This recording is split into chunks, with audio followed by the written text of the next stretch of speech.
पत्नी को पति ने रंगे हाथ पकड़ा। मेरी शादी को करीबन 5 साल हो चुके थे। हमारा एक 3 साल का बच्चा भी था।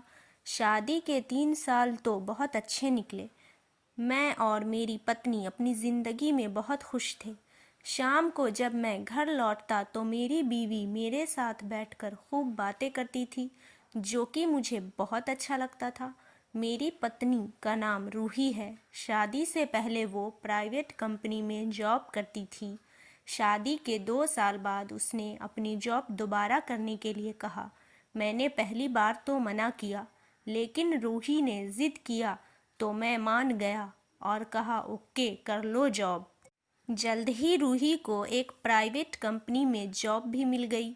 रूही पूरे 3 साल के बाद जॉब करने जा रही थी। वह बहुत खुश थी। अब हमारी ज़िंदगी काफ़ी अच्छी हो गई थी। घर का खर्चा बड़े अच्छे से निकल जाता था।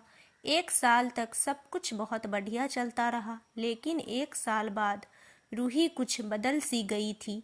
जब भी मैं रूही से पूछता तो वो कहती ऑफिस का स्ट्रेस बहुत है।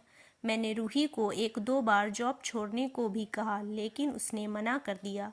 एक रात 11:40 में मेरी नींद खुली तो मैंने देखा रूही मोबाइल में कुछ कर रही थी।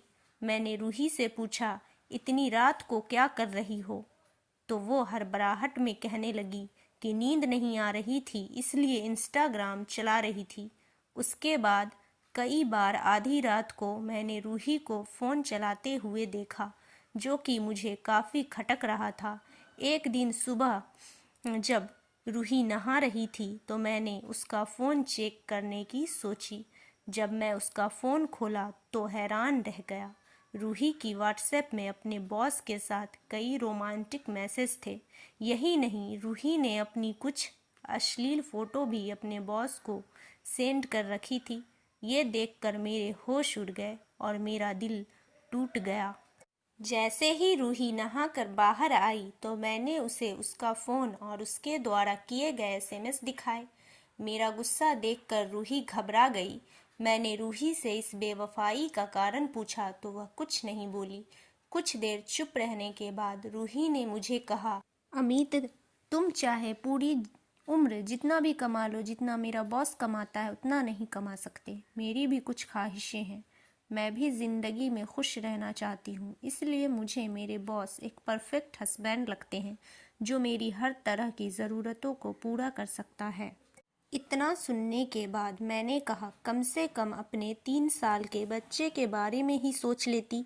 रूही ने इसका जवाब आज तक नहीं दिया। डिवोर्स के 2 साल बाद भी आज मैं अकेला हूँ और मेरा बच्चा मेरे साथ है। रूही ने अपने बॉस से शादी कर ली और उसके बॉस ने उसे 1 साल बाद छोड़ भी दिया। मैं दोबारा रूही को अपनी ज़िंदगी में जगह नहीं दे सकता, लेकिन इन सब के बीच मेरा बच्चा पिस गया। आज भी उसे एक माँ की कमी खलती है और मैं कुछ भी नहीं कर सकता उसके लिए।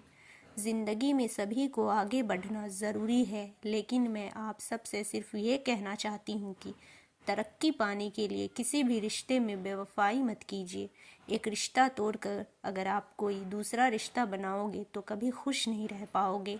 दोस्तों, उम्मीद करती हूँ कि आप लोगों को कहानी अच्छी लगी होगी। अच्छी लगी या नहीं कमेंट करके बताएं। चैनल को सब्सक्राइब ज़रूर कर लें और वीडियो को लाइक करें और दोस्तों के साथ शेयर करें।